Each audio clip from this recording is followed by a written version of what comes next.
Who's getting started? She couldn't decide. So I can't decide yet. Well, she's here. She must be. Hi, Peter. You hear us okay? Thank you, sir.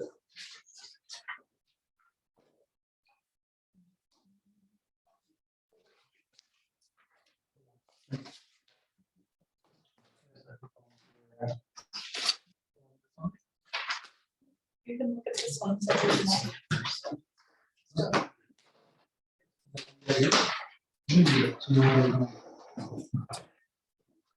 Yeah. I wait for the. Sure. I got hearing aids. That was a compliment? Doesn't that make people stop and lie? Your nose grows. Oh, it does? Jeez, is it bigger? No. No. I got them, but I don't use them. Pretty tell. What? Go on for so long. You just make it too quick. Yeah.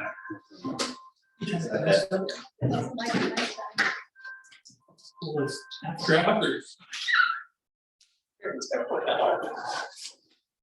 Weird. Reference.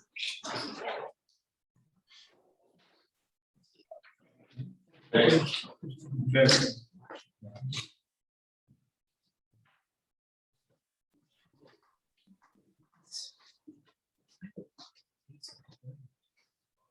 Hello. Hello, Preston. Hey. I just wanted to make sure I said hello to everyone before the meeting started.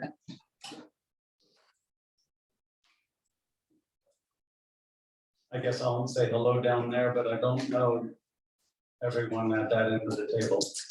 I'm just Who? Lindsay. Lindsay. Nice to meet you, Lindsay. If I haven't told you, I'm Carrie. Nice to meet you. All right, it's my pleasure. Yes, so council, this is Lindsay Wolf. She's been on the fire department how many years?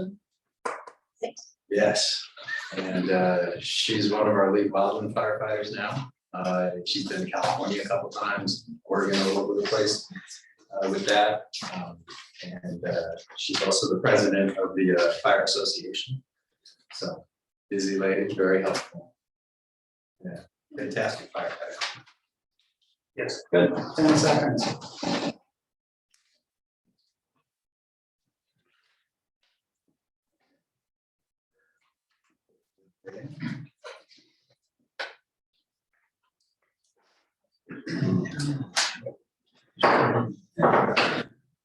February 1st, 2023 City Council meeting for the city of Gerhart is called to order. Is there a declaration of conflict of interest from anyone? Not for me. No. No. Okay. Approval of minutes. I move that we approve the minutes of the regular meeting of the city council for Wednesday, January 4th, 2023. I'll second. Any discussion? All those in favor? Aye. Aye. And I also. All right, move on to the work session minutes. Move to approve the work session. Yes. I'll second that. Any discussion? All those in favor? Aye. All right.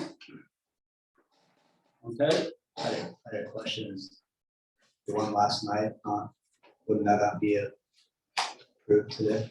No, because last night's will be on the next one because the agenda went out on Friday. Okay. Yes. And that comes from our report, so we know it's true. Awesome. Okay, everyone's got a planning commission report in their packet. Holy cow. Do that. Mayor's report, I spent time with Senator Weber and with Representative Javadi last week. Was very interesting. And they're on board helping us on several fronts. All I need to do is give them a call and they will put the weight behind their offices for whatever it is we're trying to do.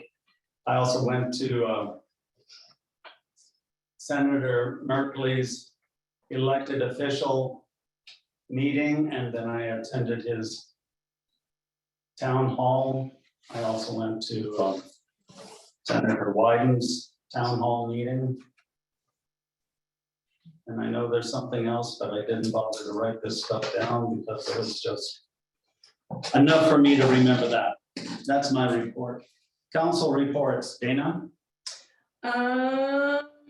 It's been a busy couple of weeks. I've been talking to citizens about our growing unhoused problem, or homelessness problem, the issue, I should say.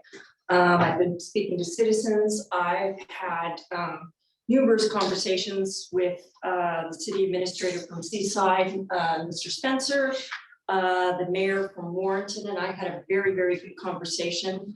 I spoke to the Astoria administrator, the county administrator, Don Bone, and had some good conversations and meetings with Chad and also with our attorney, Peter Watts. And we're going through case law and we're going through city ordinances and determining what our best, what is our best path forward. I would urge everybody to please be patient, because hasty decisions are rarely ever really good decisions. It's something that we need to think through. There is some new case laws, in some of it even as recently as September of last year, that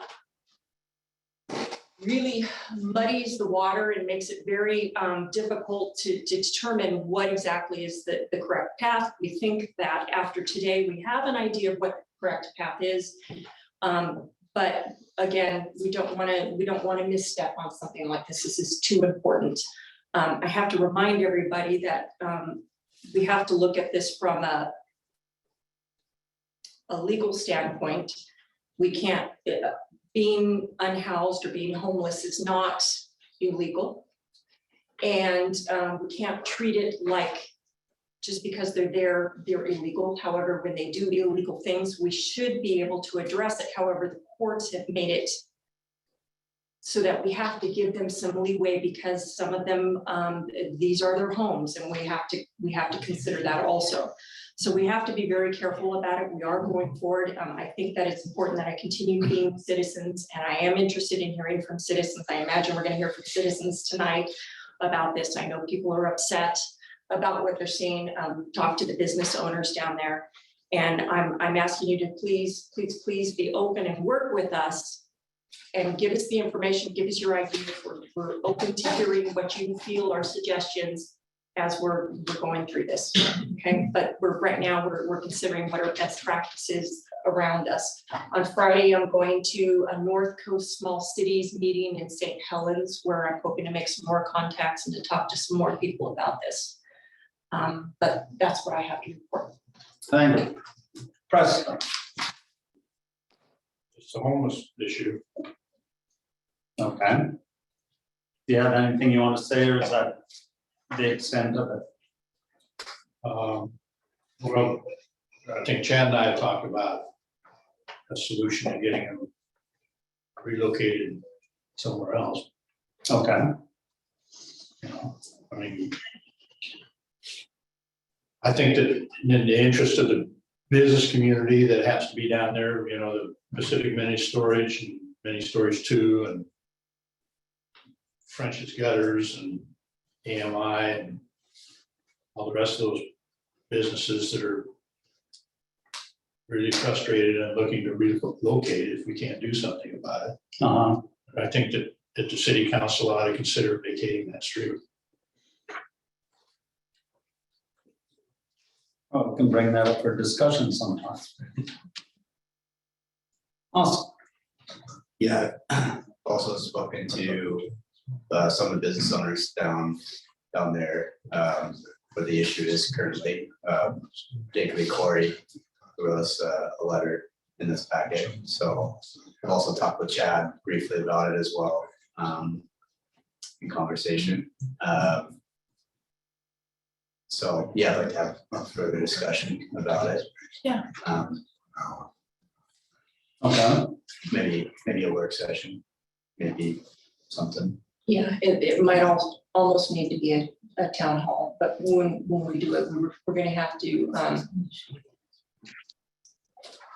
we're gonna have to be careful and make sure that the tone is never, ever, ever that, you know, we're trying to penalize folks for doing something that is not illegal or. Right. or, no, we'll keep that in mind definitely, because that's been spoken to by the courts. Yeah, and our hands are tied to some level, Right. so. Right, So I think a work session would be something we can do. We need to do a work session anyway and do some council goals. So we could probably piggyback on that. Yeah. It may be a little longer than an hour, Yeah, probably. so, The big issue, cut an hour. yeah, so people need to think about that. I'll have Christie do a doodle poll or whatever they call that thing, and we'll get a date and some times. I also spoke to the police chief recruiter over the last week, 2 weeks ago. right. So I'll have to. Okay, Rita? Thank you. Right after the last council meeting, I met with Chad to discuss some legal issues. And then I also met with the former school superintendent, Dr. Doug Doherty, regarding some council issues, and that's about it. Okay, thank you. That's it for the counselors. Let's go on to city officer reports. The chief of police has his report on our desk. Everyone has a copy of it. Are there any questions for the chief? Hearing none, we'll go to the fire chief. Thank you, Mayor. You all have the breakdown report from last month's incidents in there, and then I'll have a quick snapshot to walk you through. Quick look at it. We had 65 calls for last month for January. 29 were inside the city, 22 were in the district. We sent out auto mutual aid 4 times. Twice was the seaside. Both of those were just they needed extra manpower. They were on calls of their own and needed some assistance from that. Then we went to Hamlet and Cannon Beach once each for building fires. We're automatic aid sent to those. We received aid 3 times. Once OMD, that's the Oregon Military Department. They are very experienced chainsaw operators and tree fallers, and knew that we had pretty technical tree that was across some lines and stuff over the highway. We called them in, knowing they had more experience and able to handle the situation. We took care of traffic control for that. Worked that one, and then Seaside, we asked for them.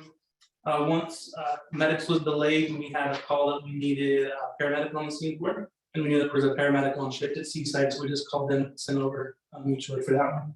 And then the water rescue one that we had for the vehicle in the river in between us and Seaside. When any water rescue in the river, us and Seaside both get sent out to that. And it was really end up where they went in once I put them in. Other than that, that's the generic breakdown from last month. Something I wanted to bring up to council and let you all know something that I'm very concerned about is the overtime budget in there, knowing that we've essentially tapped out of that. We have been looking at solutions. We'll still continue to look at it, but I wanted to let council know that we are going to go over on that budget for this year. And the only reason of that is in the last 2 years, we've increased our call volume by 260 calls. Last year, we were 160, had the year before, and this year we were 100 ahead of last year's with that. So, and that's including, we're not even reporting everything we go out and do, like when we go out and do building inspections or commercial inspections or past fire systems, we're not even documenting those. And that's just stuff we do every day, doing the stuff we're here. So we will go over that on something we're trying to come up with solutions with. And if anybody has any thoughts, would love to chat with those and see if we have solutions to move forward and better that. Want to bring that to the attention with that. And then the end of year report, I told you I was gonna have it for tonight. We were ready and I was meeting with Chad earlier and how heavy tonight's meeting was, and we elected to move it to the next month. I'm trying to keep tonight's meeting a little bit shorter for you all. Unless there's any questions, that's my report. Any questions for the chief? Hearing none. Madam Treasurer. So the percent of budget column has been added to the monthly revenue and expenditures reports. When you were reviewing the accounts, anything over 100% in that column means that the revenue or the expenditure is over the budgeted amount, or was a new account that was added after the budget was created. In revenues, or on that sheet, it's called income, which is page 1 and 2. Over 100% is good, because it means that the city has collected more revenue than they anticipated. So that's a good thing. Ideally, we would like to see every line item 100%. In expenditures or expenses, which is page 2 through 9, it means to, where I lost my place. In expenditures or expenditures, page 2 to 9, it means department heads in the city must be watching that account. Individual accounts over 100% should be reviewed for budgeting. It means that that account has been overspent on that line item. It doesn't necessarily mean that a budget appropriation is needed in the overall budget, because what we do when we budget in categories. So there's individual lines and then there's categories within each section. So for example, the 3 most common categories in each area are personnel services, materials and services, and capital outlay. So when you look at a fund, they'll have individual accounts and then there'll be some in those individual categories. So we're looking at the category total, not just the individual line item when we're looking at the budget. So again, if the category goes over 100%, there might need to be some corrective action if it's a category line, because we'll have to do something because we've spent over the appropriation. Overall, the finances in the general fund are remaining stable. In January, quarterlies were due on both the local marijuana tax and short-term rental transient tax. I'm very proud of our marijuana retailers. They do an amazing job at not being prompted, not having to be told. They bring in their money and their forms right on time, always early. So I'm very proud of them. Both forms of local revenue are very strong and have been strong. And there was also the final conflagration reimbursement payment for the Rum Creek fire. So I think we're all caught up on that summer work that was firefighters had gone out of. In expenditures, there are a few areas that are on the monitoring watch list. The building department materials and supplies, which is primarily due to expenses directly related to construction related to activities in our city, which is a good thing. And revenues are offsetting these expenditures. However, the actual expenditures are on a trajectory to exceed budgeted amounts. And the water account in Fund 30 is also under a watch status.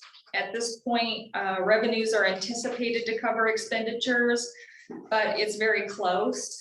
And it's likely that we will not be able to transfer any of the transfers that we had out of there to the water reserve and the public reserve funds this year. The League of Oregon Cities has released their 2023 shared revenue report. It's a public document. It's very interesting if you're just interested in how we collect shared revenues. It has information and forecasts on specific highway trust fund, liquor, marijuana, cigarette, and the 911, how they distribute them and what their projections are. And it's a really nice summation of them. Overall, they look stable and like we anticipated. And the report has Gearhart certified population as 1,921, which is an increase of 49 over last year. We are beginning our work with the state of Oregon on establishing the financial processes of the e-permitting. So we've submitted some applications and some financial legal documents so that the building e-permitting can be up and running when that goes. So we're just working on that. Thank you, Justin. Thank you very much for that percent column. Dana, that was a good idea. I like it a lot. It really is helpful. I have a question about one of the expenditures, where our expenditure to this dispatch, the Seaside, is that a just cover all calls, or is it per call basis that we We pay a flat pay? rate Flat rate. and it's split between the fire department and the police department. And I don't know how the rate is established. Based on their expenses and what they need to operate that, then divided by, I think it's divided by per capita. And because they do take care of Seaside, Cannon Beach, and Gearhart as well. So they Just a invoice flat us, rate every month. they invoice us every month with the same amount, So, with an increase every year. Generally 45%, I think, yeah. 10%, 15? Not They work quite. that out, they work that out. Okay. All right, you're done, Justine? Yep. All right, moving on. City Attorney Peter Watts, please. Yeah, absolutely. So first, just a few notes on regulations, particularly any regulations that would regulate sleep. I have read the case law, starting with the Boise case and then the Grants Pass case and other cases as well. I co-taught a continuing legal education course on this issue a couple of years ago with the then head of the ACLU, Matt Dos Santos. He's no longer with the Oregon ACLU, I don't believe, but and again, really kept up on these issues. And so there are a few things I'd like to remind everyone of, and then just some general things. If we have potential solutions related to health and safety, and that's the health and safety of everyone. So that's people that live here on a permanent basis, on a temporary basis, people that are passing through, whatever it is. If those are grounded in health and safety, and they're not selectively enforced, they're universally enforced, then those sort of regulations are generally upheld by courts. Because they apply to everyone, because they're grounded in the fundamental rights of health and safety. And the best way that people can make sure that if those are challenged or people have questions, and often they do, that those are upheld is making sure that our record goes back to grounded health and safety concerns. And some of the cases that I've read, particularly the Grants Pass case, I just really cringed as an attorney because of the things that members of the public and members of the council were saying. And they weren't grounding their decisions in health and safety, and they weren't seeking to uniformly, in my opinion, apply them. They were trying to punish a status, that status being houseless, despite the fact that federal courts in the Ninth Circuit, which is where we are, have said we absolutely can't do. And they've sought to punish sleeping, something that the courts have told us we absolutely can't do. And so if there is a record that reflects that that's the intent, it it makes any regulation, regardless of what people actually intended, inherently suspect. And so I would just provide a reminder to everyone of that, that these issues need to be dealt with compassion and empathy, because that's who we are and try to be, but also that the records and comments that are part of that process are critically important to a court determining the intent of folks. And so I know this can be a controversial issue. I know this can be a distressing issue for people. This is an issue I've dealt with in other jurisdictions, and I would just ask that everybody ground themselves in compassion and empathy. I point out that, and I pointed out this before, that in 2017, the city council passed a RV ordinance. That was because there was a gentleman whose RV extended into the public right of way when it was in his driveway. He liked to unload and load his RV, frequently take trips. I believe his name was Mr. Warbies. Haven't seen him in a meeting lately. But there was a neighbor that wanted to make sure that his RV wasn't in the public right of way. And the record for that ordinance clearly demonstrates community concerns regarding health and safety. No mention of status. Obviously, this gentleman owned a home in Gearhart, and his neighbors were concerned by how he parked his RV in the driveway and street, which is their right, certainly. And then we revisited that and made some changes so that people on a temporary basis could get a permit. I don't believe, I just looked, that, that's for a set period of time, available a couple times a year.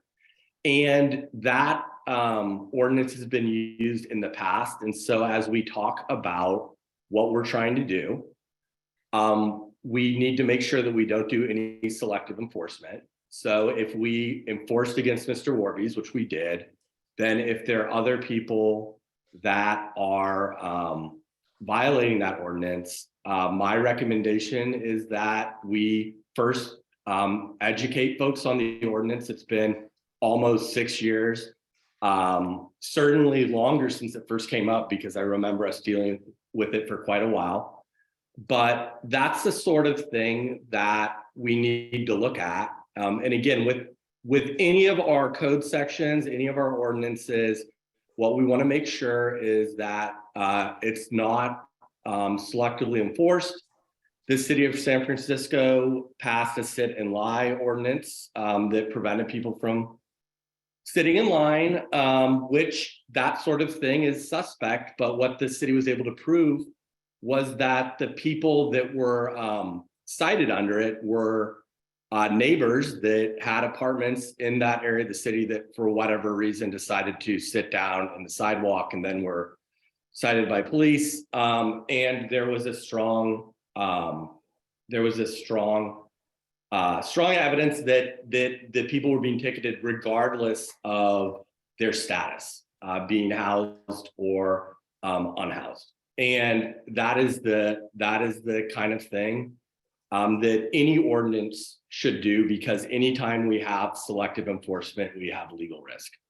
So I would start by saying that people do have a right to sleep, and the courts are very clear on that. And we would never want to try and prevent someone from sleeping, but there are ways that cities can regulate activities in order to ensure safety for all folks. And so and that's something that other cities have chosen not to do. What I said in that continuing legal education course is that we have a uniform building code in the state. So every jurisdiction follows the same rules as far as building safety. And my concern with what the city of Portland was doing was allowing habitation and structures that didn't meet those code sections, was actually putting the lives of the people in those structures in danger. because the Uniform Building Code doesn't make it, the purpose isn't to make building more expensive. The purpose isn't to be punitive towards people trying to build a home.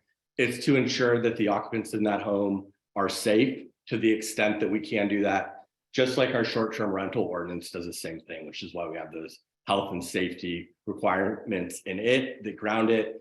And that's ultimately why it was upheld by LUA. And so as we have these conversations going forward, I would really love if members of the public kept all of those things in mind. And I think that would make for a much better conversation, a much more compassionate conversation in the sort of results that I know are going to be grounded in those things that we value, which is health and safety. The other thing that I would say is that the lawsuit against the city and a couple of individuals, service has been accepted, I understand, by insurance counsel, who was assigned to us by our insurer, City County Insurance Services, who now goes by CIS instead of CCIS. I've had a couple of conversations with Luke, impressive guy, impressive lawyer, seems very experienced in this sort of defense work. And so I think the city's in great hands, and to the extent that I can help out or provide him with information, of course, I've let him know that I'll be that resource for him. Other than that, unless anyone has any questions, that's what I have. Any questions for Peter? Thank you very much, Peter. Yeah, thank you guys. City Administrator Chad Sweet. Thank you, Mayor and Council. I just received an email a little while ago about a ribbon cutting at Clatsop County Jail on February 10th from 1 to 3. They're going to be officially cutting the ribbon on that. So you all are welcome, and so is the public. Code enforcement, we're working on a few. We have 5 cases really go, one about to be completed and others that are moving forward. Nothing really complicated. We're trying to work things out between neighbors and some of these things, and that takes a little bit of time. So I'll have more to report on that soon. Public Works is on the agenda tonight. We'll talk about that later, but we also do have playground structure completely up, the structure itself, as of today. Now we just are down to installing some climbing apparatus on that. And then wood chips. So when the wood chips, when we have a date, they're going to be coming in, I'll let you folks know, and we'll see if we can get some help with that.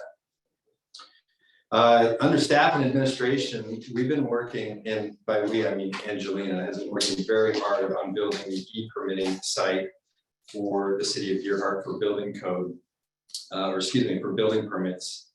We're very hopeful that this is going to streamline our operation and help us continue good service. But we also are looking at proposing some new fee changes for our permitting.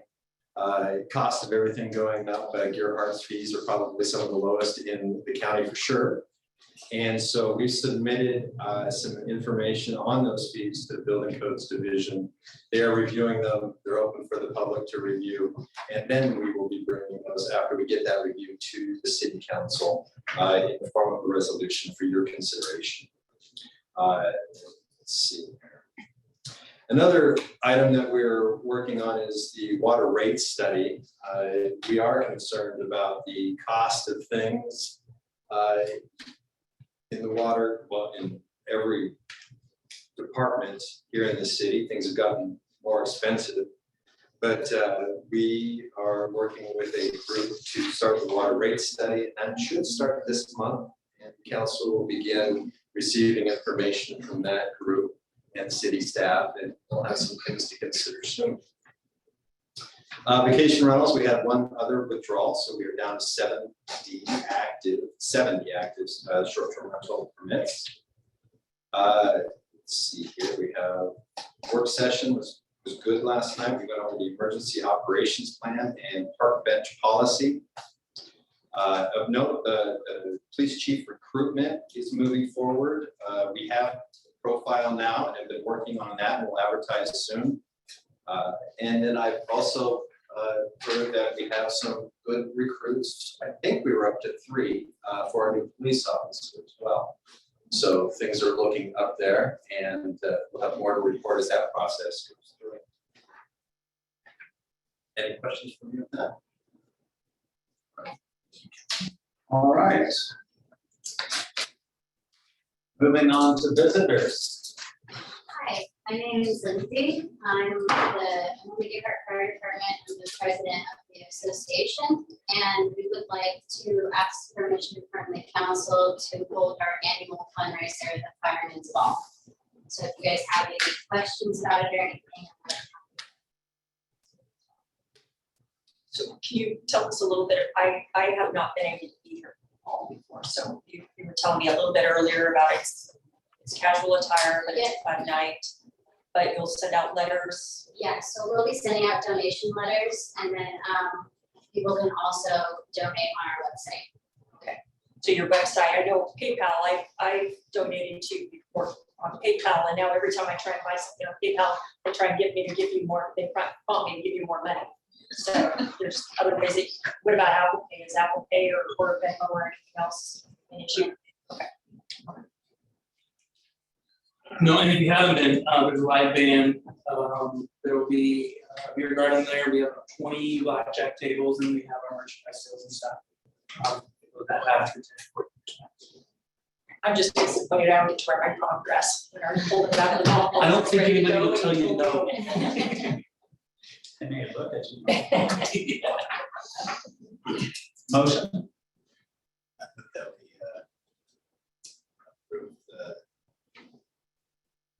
request to have fire. Second, I will second that. all in favor? Aye. Aye. Unanimous. Thanks, Bert.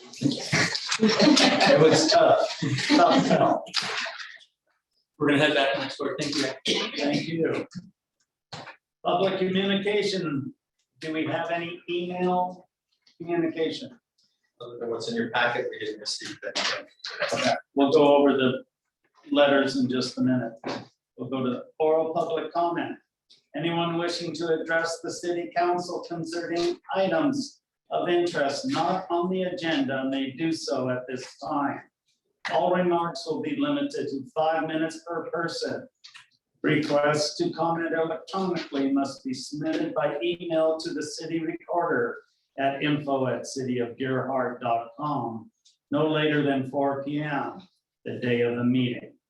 In-person attendees wishing to speak are required to sign in prior to the meeting.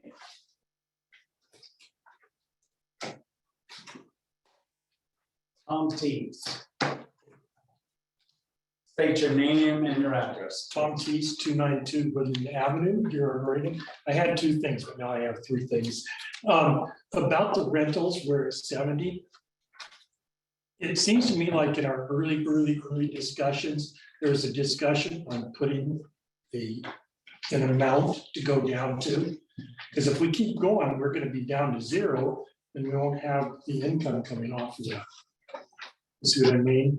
Right. So it would be a good idea at some time to discuss where you want that line. Where it's 70, do we want 50? Do we want 20? Or whatever. Just a suggestion. The other one is the playground over here. It's nice seeing this work done. I don't know if it's been discussed. I don't think so, but I think city council should discuss it. And that is Berkeley Sturgill, the person who really got this thing going. And it probably wouldn't be over there without her. That I think Deerheart should do something for the park, for the playground. Maybe name it after her, or at least put up a nice plaque out there with her name and maybe what she did to get that going. The other thing, I've been coming to city council meetings and planning commission since about 2004. And when I first started coming, one of the things that was done at the very beginning of the meeting was Pledge of Allegiance. And it was stopped. And the reason why it was stopped, I was here the night they decided to stop it. And that is because they were really worried that somebody would be, somebody, not someone, not somebody, someone might be offended. I immediately raised my hand. Back then I could. And said, I'm offended that we aren't saying it. Nothing happened, of course. But it would really be nice to see the city council have a discussion on starting to do it. Cannon Beach does it. City of Warrenton does it. I mean, no, not Cannon Beach, I'm sorry. City of Seaside does it. City of Warrenton does it. Cannon Beach does not. Astoria does not. I would like to see some discussion on that. Thank you, Tom. Good points. Jenny Gable. My concerns have been addressed already, not only by the council, but by Peter Waltz. Thank you. Sharon Kaufman. Your name and address, please. Sharon Butler, Post Office Box 2512, Gerhart. I didn't know if y'all had a chance to see the proposal that I submitted. Did they see it or? No, not yet. Oh, okay. I came in here expecting a completely different scenario. So my proposal, I'll just read it to you. Did they have a copy of it? No, I don't think so. So with the proposal that you had put in, we had some work to do before we can get there. So I wasn't ready to present to the council, but I'm glad that you're here so that you can let them know kind of what you're thinking and then prime them for that. And then we just need to get to work and get some prices of what it would take. Right. Okay, so my proposal is to plant 30 trees along Pacific Way, 5th and Gerhart Lane. The trees would be the cherry trees that have been planted, some of which have already been planted along Pacific Way. It's the same types of trees. Jeff Miller is totally on board with this. He's the person that has been instrumental in planting the trees that we have at this point. He orders the trees and he is willing to pay for the planting labor. I am willing to pay for the trees. I've identified, and I can go through this with Chad again, obviously, I've identified about 30 spots for trees. I'm happy to buy the trees.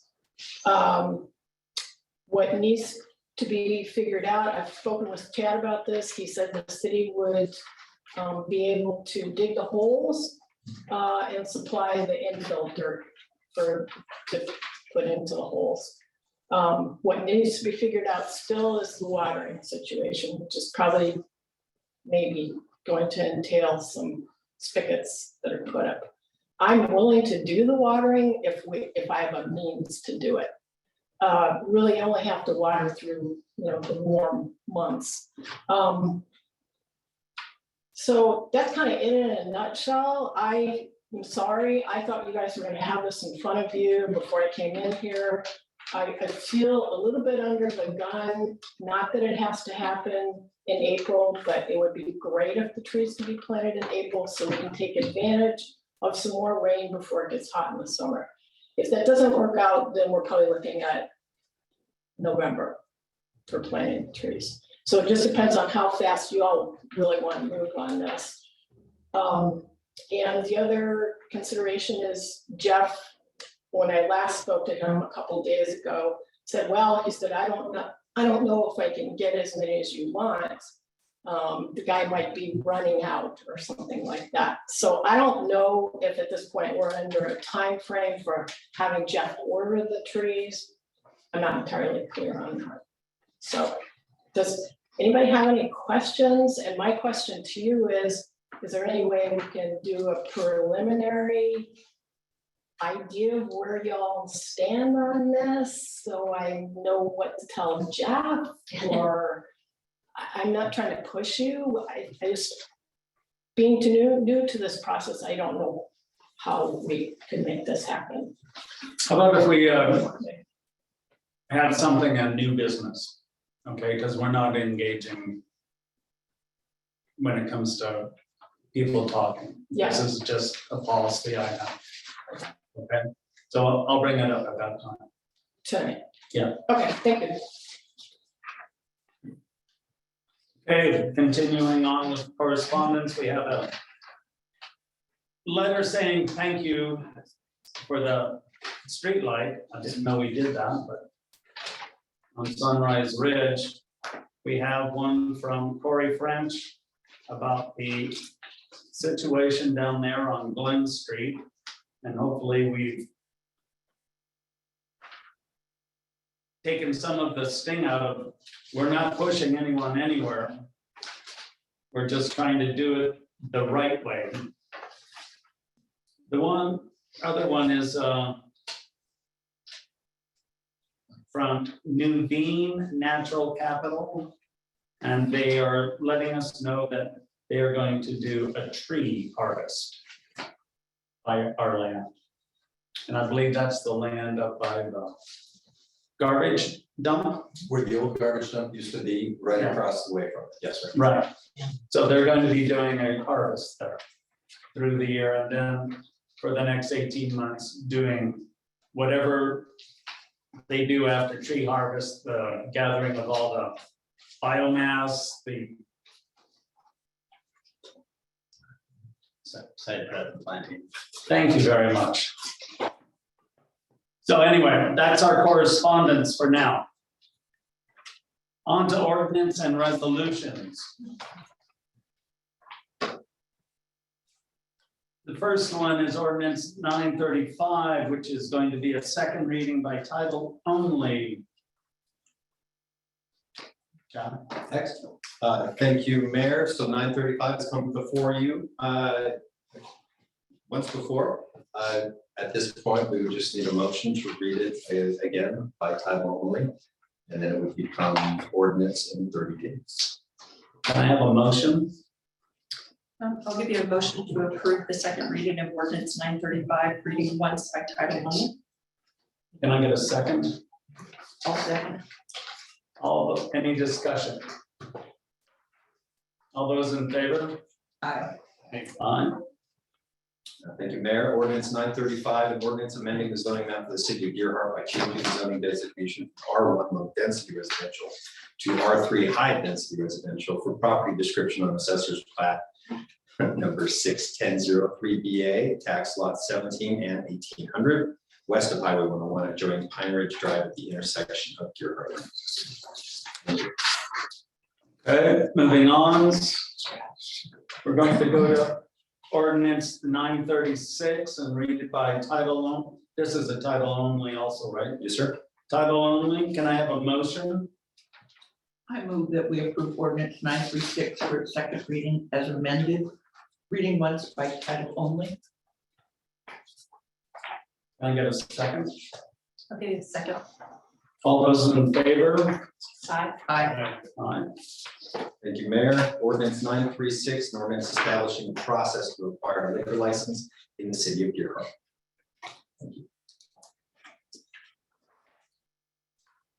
Okay, now we have resolution 976.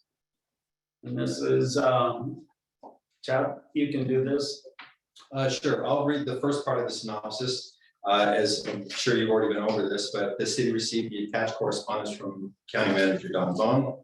It indicated the County Board of Commissioners would be resolving to request the governor include Clatsop County. Chad, it's 976 is the OPRD. Sorry about that. Oh, we can just do that. There we are. Resolution 976 authorizing Deer Heart to apply for the OPRD LGGP Small Rehabilitation Grant for year 23 and 24. This is the grant that Wally Hamer has come in and talked about in regards to the pickleball courts. I put together a little, that is not for design build, but I put together a little image of what the courts would likely look like if this grant was successful and the city council decided to go forward with that grant. What the OPRD and LGGP needs is this resolution approved by the city council so we can move forward with writing that grant. Any other questions?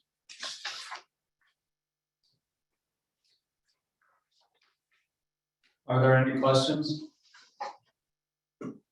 I was under the impression that there wouldn't be a loss of another tennis court. It was just adding lines to the existing to make it so that they can utilize two pickleball courts within one. I guess I don't know. I'm a little- Yeah, superimposed like Yeah, like they sometimes have on basketball courts where you can play volleyball. And I think that's what I was under the impression also, or actually, I know that's what I was under the impression also. I don't have a problem with this. I haven't heard anybody complain about it. I don't know how many volleyball players we have here versus Tennis and pickleball. I'm sorry, tennis versus pickleball players here in town, but we haven't had really anybody other than Wally approach, or I haven't heard anything other than Wally. That is true. I haven't. So I don't have any reason to oppose it. We're under a timeline for this, right? Yeah, we have to get this in and then we're able to apply. And then once we apply and if we are successful, the city can still decide then whether or not to take the funds depending on the project. I put that picture together because I knew there was some questions about how people were kind of thinking about what this layout would look like. And this is the intention of Wally and his idea to have, we move one tennis court, but leave one tennis court completely native as tennis, and then add two more courts over on the other side. And we're actually looking at potentially flipping the courts as well. So the tennis court would be on the east side and the pickleball courts would be on the west side. But we don't have the final design for that. Really what we're looking forward to is going for the grant. And then from there, we'll have a better design and then ask for your permission to go forward once we receive the grant. My only question is this: why does the city go and get a lot of grants, but on this one you need council approval to go out for a grant? We've probably done this a few times since I've been around here. A few of these grantors do require that the city council is aware of the project and they're okay with going forward with applying for these grants. Okay, thank you. I think that there must have been some times to where some cities have applied for grants and the city council then said, wait a minute, we don't want to go forward with that and create some mess. Well, I guess my, Just. Preston. oh, I'm sorry. So I think, if this is the plan, I think you're gonna have some uproar from the people that have summer houses here, that play tennis all the time. So my suggestion would be that you send out in the water bills a questionnaire as to how many people, play pickleball and how many tennis players there are, just to get some sort of feedback before we make a final decision to get rid of one tennis court. I'm with Austin here, where I thought, that it was going to be, we weren't going to get rid of the second tennis court. We were just going to reline so that Wally and his group could have more than one or two pickleball. But we could go ahead and get the grant and put another tennis court over top of this just by striking it in. Yeah. There's, just because Chad's made this drawing doesn't mean we have to adhere to it. Oh, no. And, that could come after we get the grant, because the grant is what's going to resurface and re-strike it. And that's the cost factor. Well, my only point is that maybe we ought to send out a questionnaire to the homeowners, the property. Sure, we could do that in the meantime, but we could authorize. I'm not saying that we don't go forward with the grant. I'm just saying, rather than have a bunch of blowback after after we get the Sure. grant and we do this. That's a good idea. We can do that because we'll have time. Because obviously the grant isn't going to be awarded until what time? Chad, May? I think it's even after that, I'm just looking for the dates here, it's not due till then. Yeah, it's not due until May, and then after that, the grant process, so it'll be a few months after that. We'll have time to do a survey to apply for the grant. This was the idea that Wally was talking about when he came into the city. And this was the reason that he brought up this grant. And we will need to be fairly specific to write this grant and get it in. But I think that with the timeline, there's a possibility of us doing a quick survey prior to the deadline of turning this in, and then we can go from there. I think. So I'm gonna have to go back and take a look at the dates with this, but we would have a design to submit for the grant, exactly what it is that we wanted to do. And then just wait to see if we receive that grant money afterwards. If the council holds back for much longer, we're going to miss the opportunity for the grant, which is okay.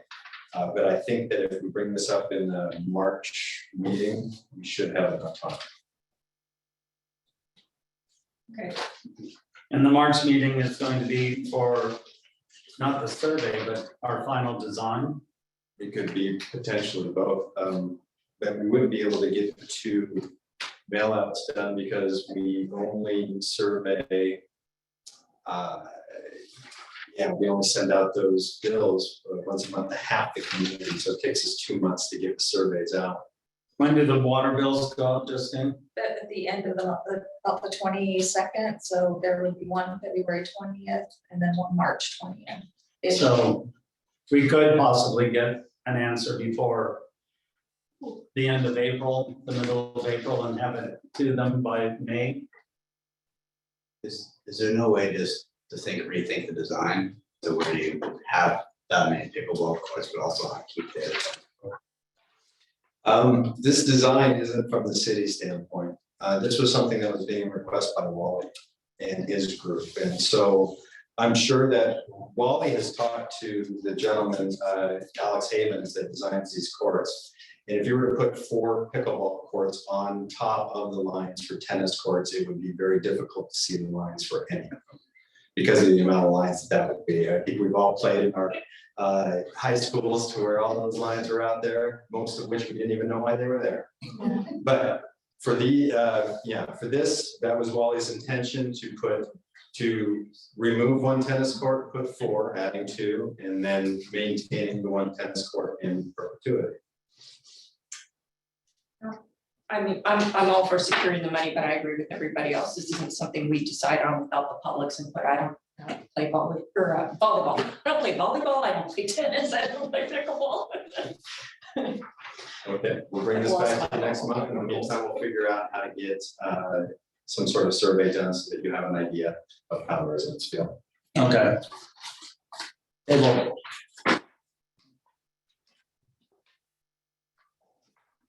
Moving on, now you can read. Okay. Well, that's a county request. All right, so this is ordinance resolution 977, a request for Classic County to be included in the state emergency declaration due to homelessness. So the synopsis really quick, the city received the attached correspondence from County Manager Don Bohm.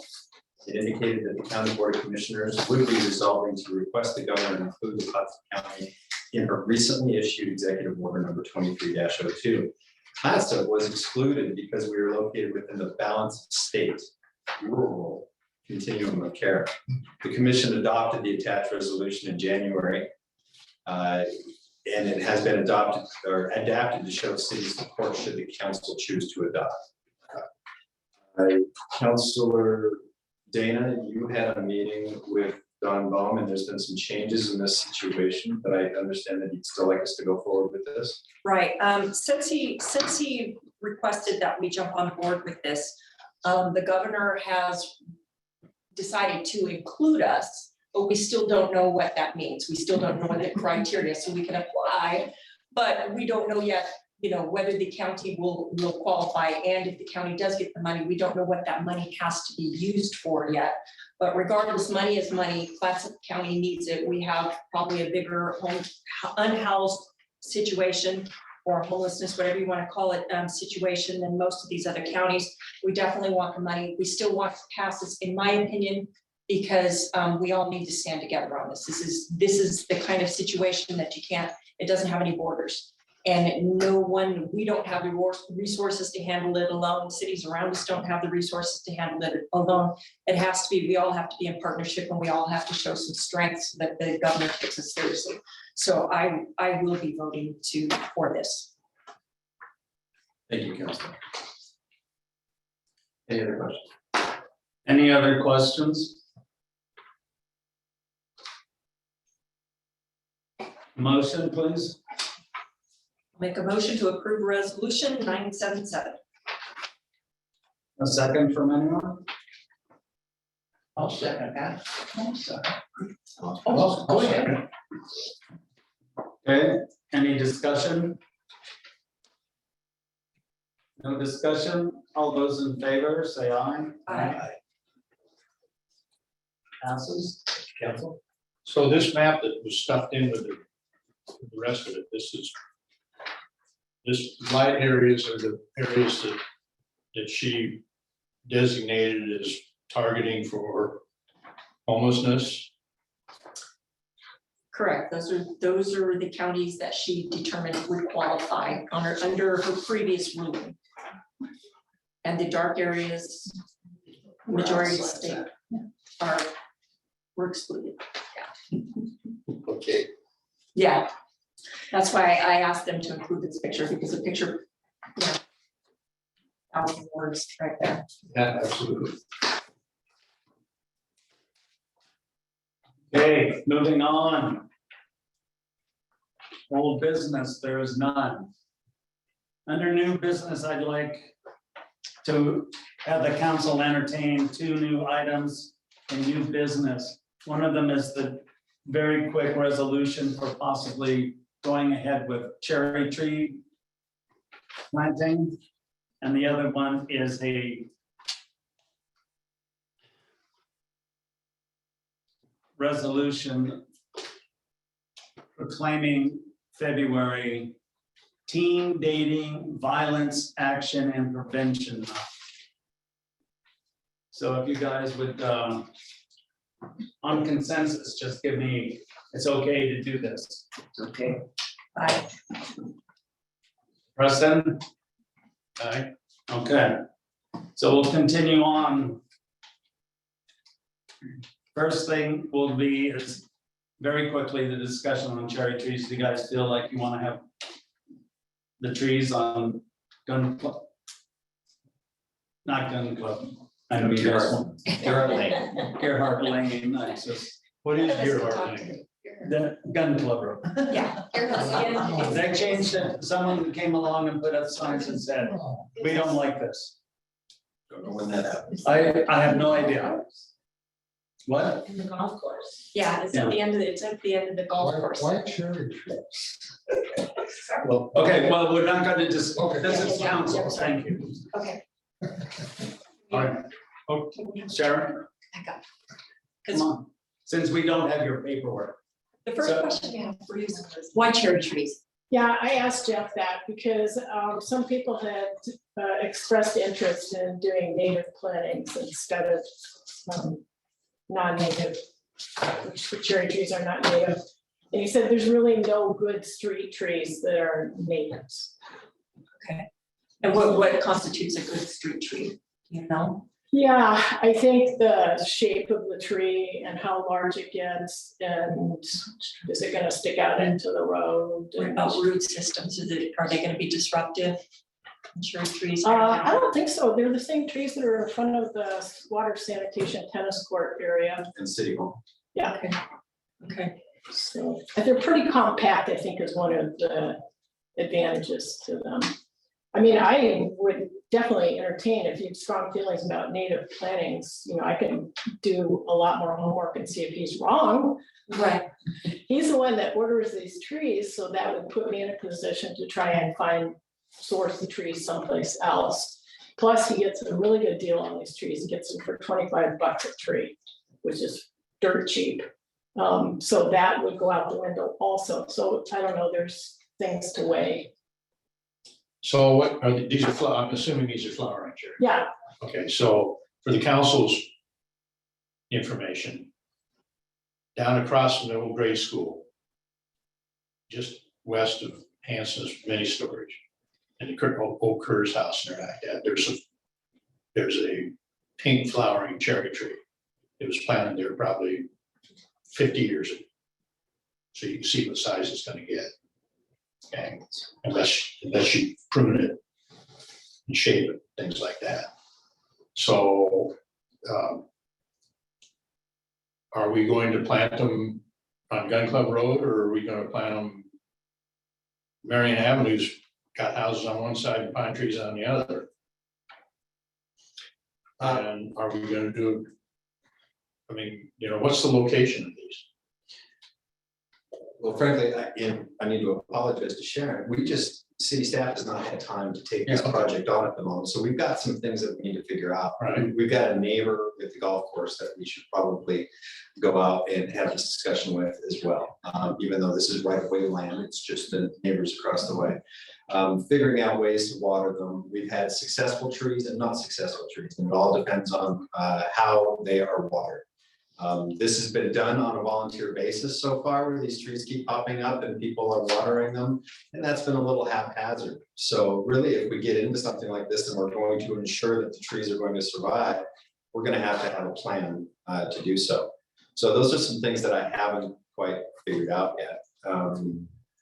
I didn't really realize that there was a date. I know we wanted to plant in the April period of time. So I thought there was some time to go, but apparently these trees are hard to find and that they are limited. So we still got some work to do to really answer this question. I would ask for a couple of weeks at least to be able to get. Sharon, so. can I answer your question? Sure.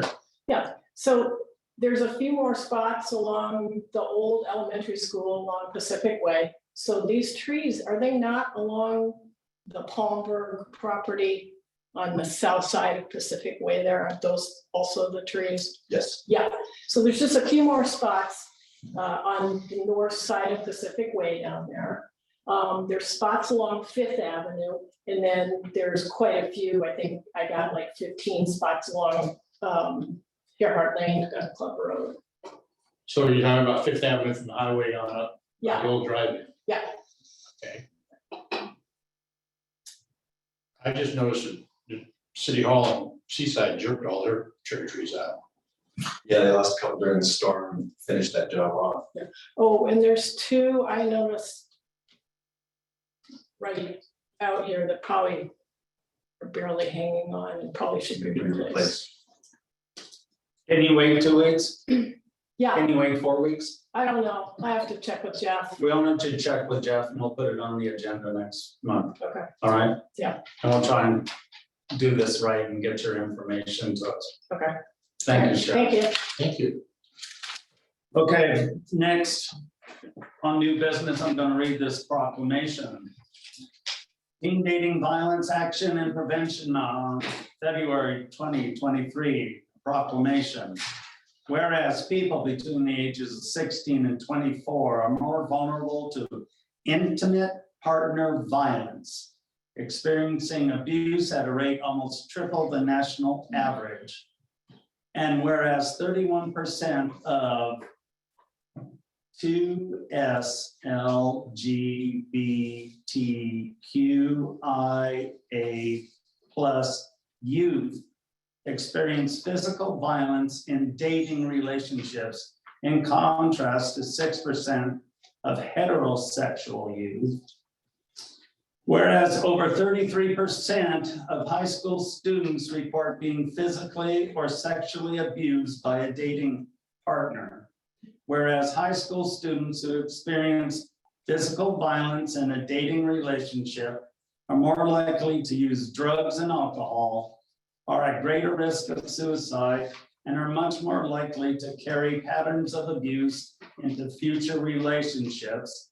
And whereas young people victimized by a dating partner are more likely to engage in risky sexual behavior and unhealthy dieting behaviors, and the experience may disrupt normal development of self-esteem and body image. And whereas nearly half of teens who experience dating violence report that incidents of abuse took place in a school building or on school grounds, and whereas only 33% of teens who are in an abusive relationship ever tell anyone about the abuse, and 81% of parents surveyed either believe teen dating violence is not an issue or admit they do not know if it is one. And whereas by providing young people with education about healthy relationships and relationship skills, and by changing attitudes that support violence, we recognize that dating violence can be prevented. And whereas it is essential to raise community awareness and to provide training for teachers, counselors, and school staff so they may recognize when youth are exhibiting signs of dating violence. And whereas the establishment of Teen Dating Violence Action and Prevention Month will benefit young people, their families, schools, communities, regardless of socioeconomic status, gender, sexual orientation, or even ethnicity. And whereas everyone has a right to a safe and healthy relationship and to be free of abuse, now therefore, I, Carrie Smith, Mayor of Deer Park, do hereby proclaim February 2023 as Teen Dating Violence Awareness and Prevention Month throughout, and urge all to work toward ending teen dating violence by empowering young people to develop healthier relationships, assisting victims in assessing the information and supportive services they need, creating better and more resources for young people in need, instituting effective intervention and prevention policies in schools, and engaging in discussions with family members and peers to promote awareness and prevention of the quiet epidemic of teen dating violence. I have a consensus to sign this. Yes, Yes, I, sign it. This is from the harbor, and I will sign it. On to other new business. Request for funds, chat. Thank you, Mayor. So Public Works is requesting water reserve funds up to $85,000 for the purchase of new water filters, also known as modules. Per Deerheart Public Works Director Mark McFadden, we have 96 water treatment filters that have an expected lifespan of 5 to 8 years, depending on conditions and usage. Our current filters are 7 years old, will be 7 years old in March of 2023. We are requesting the approval of $84,216 from the Water Reserve Fund. If we can get these ordered by March, they will waive the shipping fee of $6,000. After March, we have a price increase up to $90,216, and they are located in California, so they should arrive soon after ordering. Council options are there, and the legal analysis is anytime we take money out of the reserve fund, of which we have $1.362 million in, that we need council approval. These typically, these modules, these filters are kind of one-offs. They're produced and trademarked by one company, and they fit our system perfectly. There really are no alternatives. So if council does approve, we will be going through the sole source procurement process and advertising, letting people know that this is where we're, the direction that we're headed. After that period of time, then we will be able to order. So if there's only one outfit that makes them for our system here, what's the alternative? There is no alternative, so that I know, of, according to Mark. Yeah, okay. Another $11 million. Okay. that'll fly. So just, the reason we have to do this is because there are cases like this where it's very clear that there's only one component, patented component that works. But then there are others where people might think that there's more than one solution. So we have to make certain findings, and then we have to give people the opportunity to protest under our state contracting guidelines. So even though for things like this that are a patented part, it seems ridiculous, but there are actually good reasons that for us to make the findings and go through the process, because it's not always crystal clear, though it is in this case. I understand. So we have a company that has a patented filter, and so we need to buy from this company this patented filter. So the only thing we've got to do is okay to buy these patented filters. I believe we have found that these patented filters are the only ones we can get. I believe we have findings in order. I would take a motion to approve the money for these patented filters. I have a question. So that means in 7 years, we will be requesting this more filters. Is this correct? Yes, ma'am. Okay. And 7 years ago, approximately, we did this request also. So this will be, I think, the third set of filters that we have installed. Mark McFadden maintains these filters, and he's done a really good job of making sure they're stretched out as long as possible. But they are starting to do what we use called pin repairs, where we have to stick pins in the little holes to stop the leaks. These filters are about 4 feet tall, and they're full of 1,000 filaments. Each one of those filaments have tiny, tiny holes. Water is sucked into those, but the flocculants or any debris does not get into these holes. And so clean water comes out, and we treat that.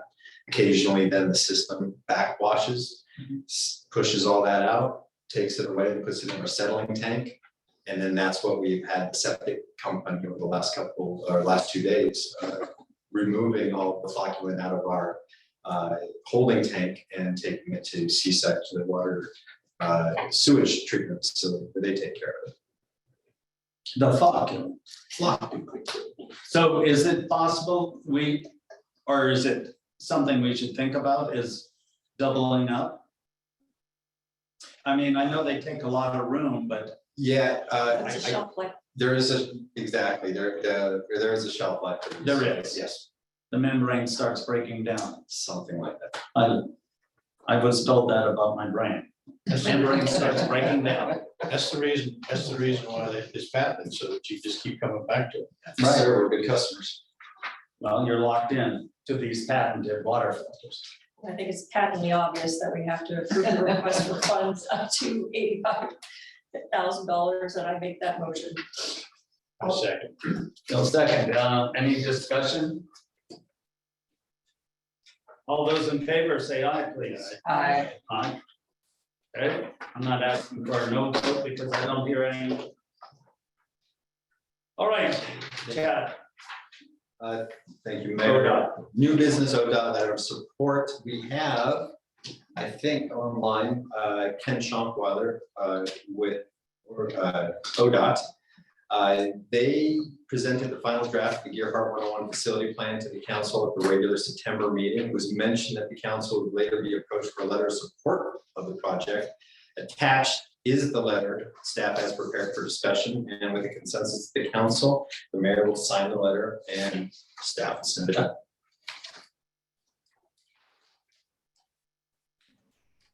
Is there any? Oh. I think maybe there is Ken Schonkweiler. If we have any questions for Ken, you can ask him. I made a blog post a couple months ago, and I received probably about somewhere in the area of about 15 responses. Some of them had questions and Ken helped me answer the questions as best we could. I think most people who had questions were satisfied with the answers.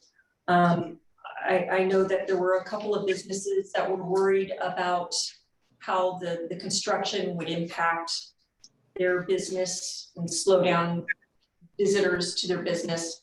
I had probably, if there were any negative comments, it was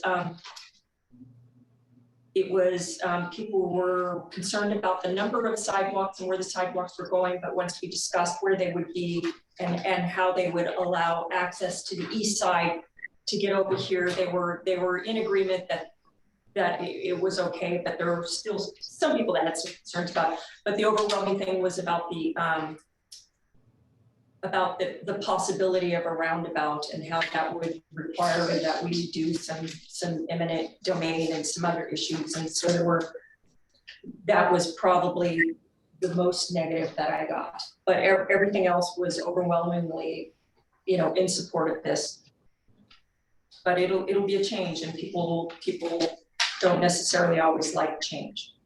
So can I ask a question? Since I'm new. Sorry, I didn't quite hear, but absolutely, ask away. Okay, so how long have you guys been working on this? And it's the whole thing is about the people on the east side that we've annexed into the city getting access to the west side. Is that correct? I would say that is one aspect of the planning project.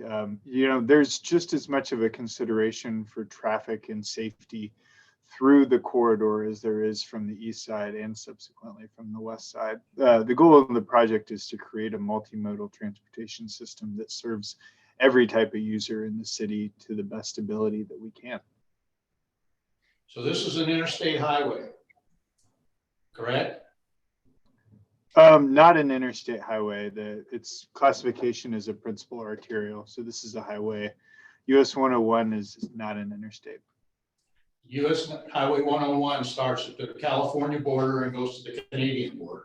I mean, to the Mexican border and goes to the Canadian border. Is that not correct? That is correct. Okay, so it's an interstate highway. There's more Yeah, than one state that's involved, okay? Okay. All right, you guys' sole purpose is to move traffic. Is that not correct? That is not the sole mission statement of the Oregon Department of Transportation. Well, I was told when I was fire chief here that was the sole purpose of the ODOT, is to move traffic. Yeah, sir, with our mission statement, we are a multimodal agency that focuses on getting all modes not only across the system in a safe manner, but through. Okay, I can see that where the roundabout in Astoria was needed, but I don't see where 2 roundabouts in your heart here is going to move traffic. Councilor, I can probably clarify a couple of things with you. With this, this was a lengthy public process that we went through, and the public was invited to come in multiple times, and they helped us kind of come up with some of these plans. We heard a lot of the issues that were around traffic accidents, lack of pedestrians being able to walk along, especially the east side, as you say, the dangerous bicycle, you've got in parts of this highway, very thin bicycle lanes, if any lane at all. So all of those things kind of came together. The plan is just a plan. There were options in there, and the roundabout is an option to be considered, but it's not necessarily the one that's going to be picked by the city or by ODOT. There's still process to go through. There's still funding to go through, and that's going to take some time. And that's kind of what this letter is to go ahead and submit the plan in this letter in the hopes of getting some funding for some of these projects. It's not it wouldn't be done in its entirety all at once, and there's nothing really set in stone. Am I correct with that, Mr. Schunkweiler? Yeah, I think that's a fair summary, Chad. I think you characterized it well. I think the important thing is, focusing on the intersection of Gearhart Lane is there's a lot of delay on that side street in the summertime. It's difficult for people to get out. They make risky decisions. We've had a number of accidents at that intersection. And that roundabout is a long-term aspirational project. And so that's the key term as it's listed in the plan. It's highly unlikely that within the next 5 to 10 years that we would see funding for a roundabout at that intersection. But when we do a planning project, we don't want to just look in the short term. We want to look in the long term as well too. So we're not having these conversations with the community in a rushed manner when we have an issue. We can look at some data and we can tell us, hey, this is an issue on Gearhart Lane. This is going to get worse in the summertime. There's not a ton of good funding options, but we would probably consider a roundabout at this location as a solution if we want to help vehicles get out of that intersection. I've noticed that there's been no police presence whatsoever on that highway. Yes. People are going through the intersection down there. Truck and pup, 55, 60 miles an hour. Nobody from this city here. It used to be, this city was known as a speed trap. Okay, since the pandemic, the police officers have not patrolled. Okay, and it's up to the county or the state police to do that. I think, you've got a third police car out here. I mean, this is getting away from what it is that we're supposed to be doing here. But why not just park it down there and move it 2 times a day to different locations? I can't answer that without Chief Bowman, but we can talk to him about those sorts of things for sure. What we do have is a lot of activity and evidence that this particular intersection has been a problem for a very long time, not just recently. And I can say that being a member of the fire department for the last 26 years, that has been one of the worst areas for accidents that we respond to. But that being said, there was a lot of science put to it. We can definitely spend some time and go over the plan and take a look at it with you so that we can kind of get you up on that. It's been a short period of time since you've been a counselor, so you haven't had that opportunity, and get more familiar with it. I don't know what the deadline is for this particular letter, or whether or not the city council with these words wants to hold this up, but you have options. Okay.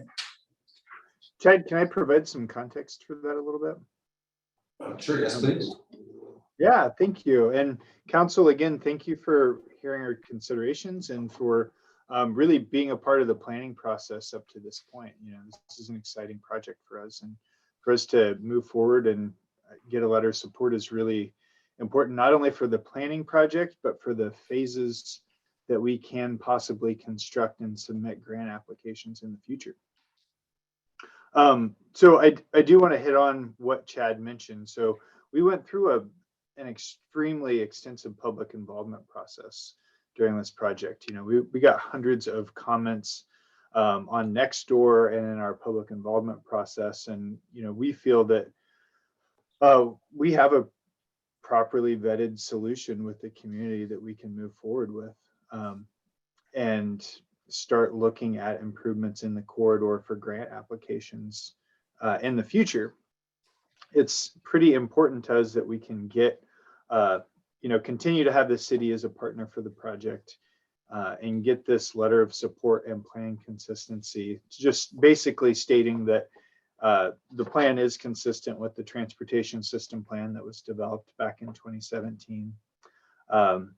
And then we can submit these grant applications. There's one particular one that I've been looking at for our Great Streets program. I mentioned to council last time I was here, that Pacific Way signal is failing. We need to replace that sometime in the next 5 years. We have some funding to do the signal replacement, but having a project means that it's very easy for us to submit applications and leverage funds onto that project. Maybe build some sidewalk, maybe do some striping, and maybe add some pedestrian crossings. We'll have to work through that when those opportunities arise, but we don't get a ton of opportunities like this to just leverage on some grant fundings onto an existing project, and having this plan adopted by the Oregon Transportation Commission would be our first step to doing so. Thank you. Consensus. Can we have that? Yes. Yes, Yes. Yes. yes. Consensus. Thank you, Ken. We'll submit that letter and then I'll look at your some more information. To the budget officer. Thank you, Mayor. Governing body, the city shall, unless otherwise provided by city charter, designate one person to serve as budget officer. Budget officer or the person or department designated by charter and acting as budget officer shall prepare, supervise, and prepare the budget document.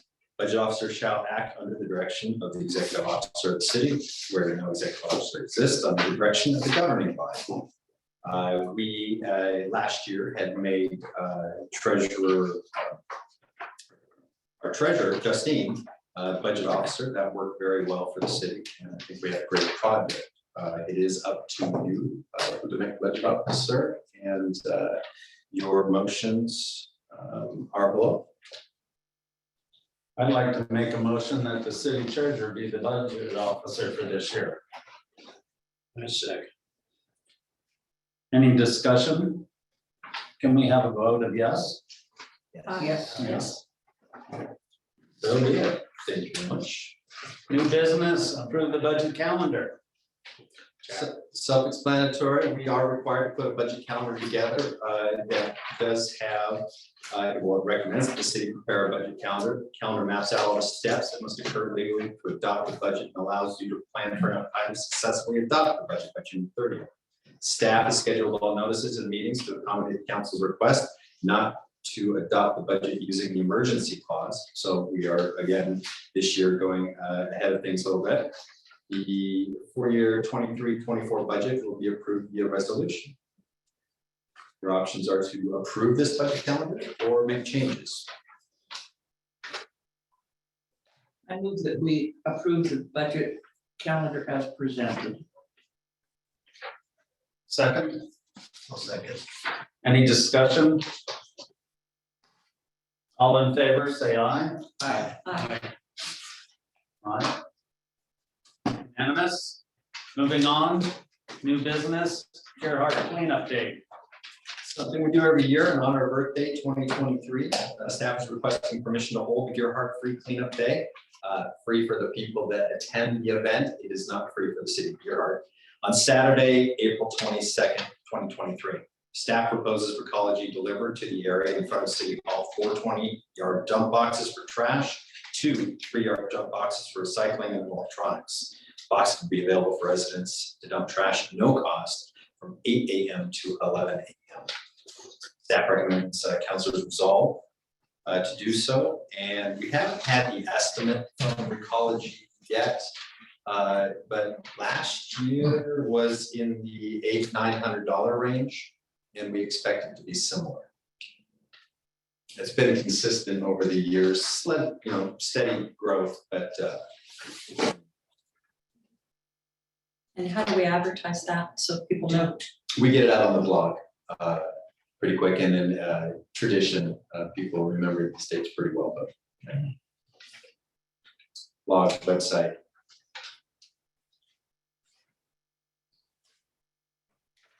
So on the meeting. Can we post it up at the post office? Sure. Motion to approve, I'll make a motion, council resolves to allow Gerhart cleanup day. second, I'll second. any discussion? All those in favor? Aye. Aye. All right.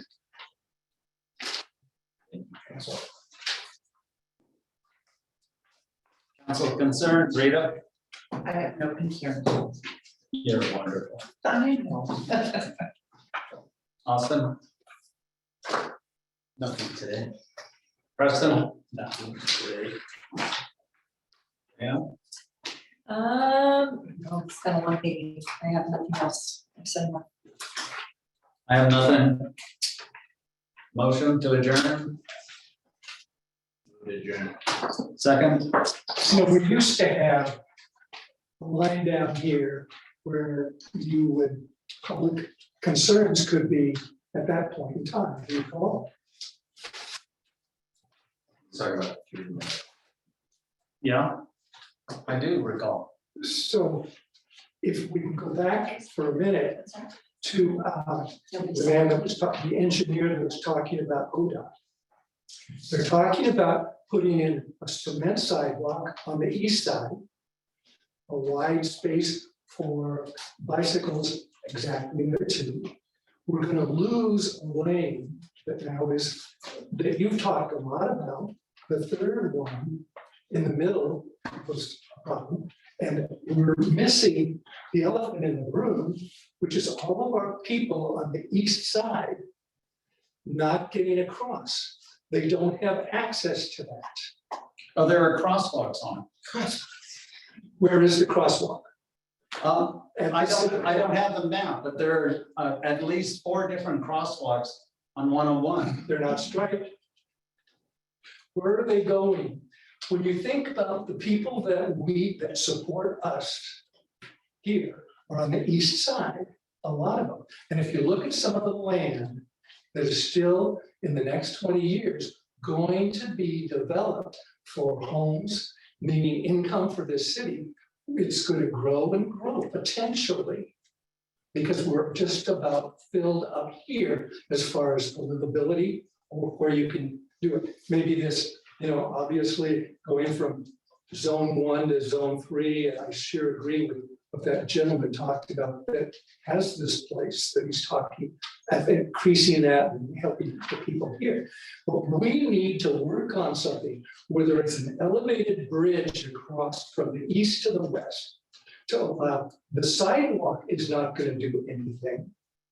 The bicycles, if you talk to Dan Jesse, this is one of the best places for bicycles anyway, on either side of the segment that runs from when it gets down to 2-lane, back through past going down towards CC.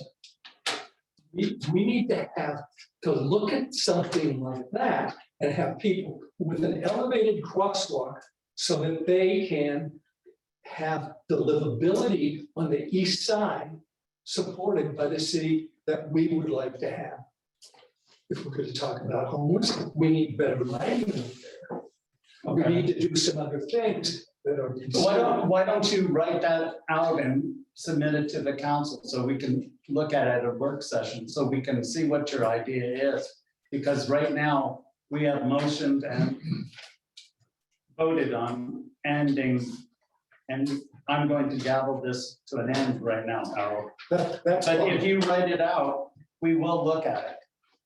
The last thing that I want to say was the last sentence, or the second to the last sentence, that this man with ODOT talked about was we can start this budget process now, where we can get the money for this now. And I'm thinking, maybe we ought to look at the bigger plan. That would have to be a different endeavor entirely now, because you're putting something into the mix that was not even considered. That's right. I mentioned this before when it's been up, and that it was a couple of meetings ago for having a bridge like you do in Portland and several places where people in wheelchairs or the pedestrian traffic can get across. Sure. Major So- thoroughfare. Write it up, Harold, and we'll take a look at it at a work session. That isn't a problem at all, and we can always go back and ask. I just met with Susan Weber and Devati, and they're on our side. They know we need money. So, not to be rude. Adjourn. Good, thanks. Yep. I believe, Preston, you second the adjournment, right? I made the motion. You made a motion? And you seconded, right? I just got to get it in the records. Thank you.